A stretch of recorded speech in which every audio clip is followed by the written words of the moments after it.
আমরা কেউ কিন্তু বাকি বিধায়ক যাদের কাছে ফোন যাচ্ছে, যারা আজকে গেটওয়ে হোটেলে মিটিং করেছেন, আমি তাদের অনুরোধ করব, আমরা কেউ নির্দল জিতে আসিনি। একজন 70 বয়সী ভদ্রমহিলা, 70 বছর বয়সী, তাকে খাটিয়ে ছুটিয়ে তার ছবি দিয়ে তার প্রচার করিয়ে তারপরে আমরা এসছি এখানে। ফলে একটা লোকের বিবেক বলে কিছু থাকা উচিত। দলকে যদি কোনো সাজেশন থাকে, দলকে ঢেলে সাজানো সুযোগটা দিন নেত্রীকে। তার আগে এইসব লোকের পাল্লায় পড়বেন না, এরা শুধু নিজেদের স্বার্থ জানে। সে তো যারা গেটওয়েতে গেছে তারা বলতে পারে, আমি অত কিছু জানি না। হতে পারে, কিন্তু এই যে দল ভাঙানোর খেলা চলা বা এই যে আপনি যে প্রশ্ন করছেন, তার জন্য আপনার প্রশ্নের উত্তরে বলি, এর জন্য আমি বিজেপিকে আগে বেশি দোষ দিতে যাব না। যে সুবিধাবাদী গুলো এর জন্য বসে আছে, আমি তো তাদের দিকে আগে যাব। বিজেপি একসময় চোখদান মেলা করতো দিলীপ বাবুর আমলে, ডেকে ডেকে লোক নিয়ে নিত। আজকে মুখ্যমন্ত্রীও তো আগে তৃণমূলেই ছিলেন, তো বিজেপি নেয়নি। এরপরে আমরাও আবার ওদের নিয়েছি। এবার বিজেপি হয়তো নিতে চেষ্টা করছে, আমি ওদের ওই নীতি কথা পরে হবে, আমি ওদের দোষ দিচ্ছি না। দোষ তো এই লোকগুলো যারা বসে আছে এই টোপটা নেবে বলে, গাজরটা খাবে বলে।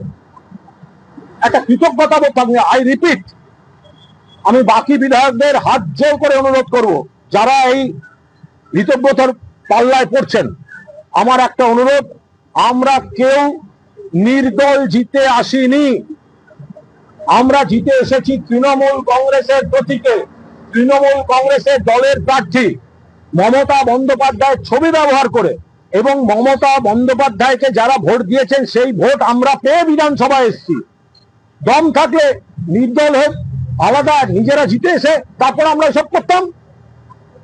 আমরা জিতে এসেছি তৃণমূলের হয়ে। আর প্রথম মিটিং এর পর আমার যদি কোনো অভিযোগও থাকে, আমি মমতা বন্দ্যোপাধ্যায়কে চিঠি না দিয়ে আমি দিচ্ছি স্পিকারকে। এ হয় নাকি কখনো এত বড় দল বিরোধী কাজ? কিন্তু যদি কারুর কোনো ভুল ত্রুটি মনে হয়, তাহলে সেটা আগে তো নেত্রীকে জানানো উচিত। নেত্রী তো সই সংগ্রহে ছিলেন না, নেত্রী সই সংগ্রহে ছিলেন না, এবং সবাই ছিলেন। কে কখন সই করতে মিস করেছেন, কে আগে করেছেন, কে পরে করেছেন, এর মধ্যে আমি ঢুকছি না। আমাদের প্রয়োজনীয় যত সংখ্যক বিধায়ক, তার থেকে বেশি বিধায়ক আমাদের আছে।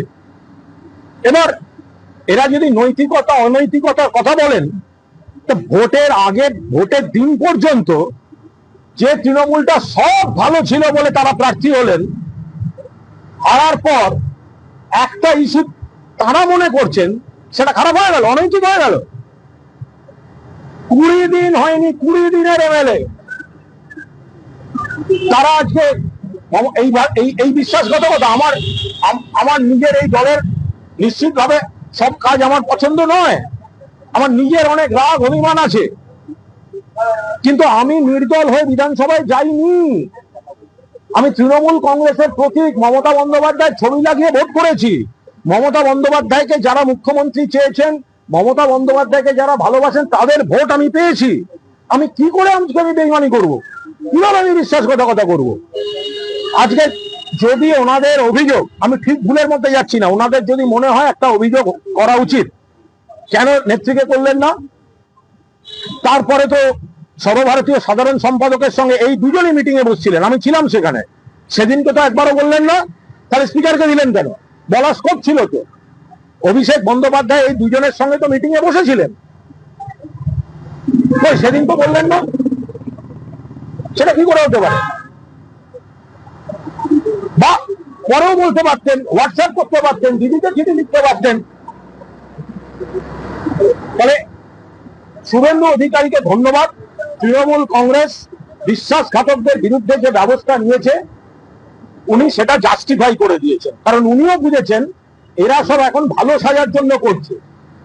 এরা ভালো সাজার জন্য, ভালো তৃণমূল সেজে বিজেপির ক্ষমতার কাছাকাছি যাওয়ার জন্য করছে, সেটা শুভেন্দু অধিকারী বুঝেছেন। ওরা ওদের রাজনৈতিক কৌশলে এদের মদত দেবেন কি দেবেন না, সে তাদের ব্যাপার। বাট শুভেন্দু অধিকারী অত্যন্ত সচেতন ভাবে নাম দুটি বলে দিয়েছেন এদের এক্সপোজ করে দেওয়ার জন্য। শুভেন্দুকে ধন্যবাদ জানাচ্ছি।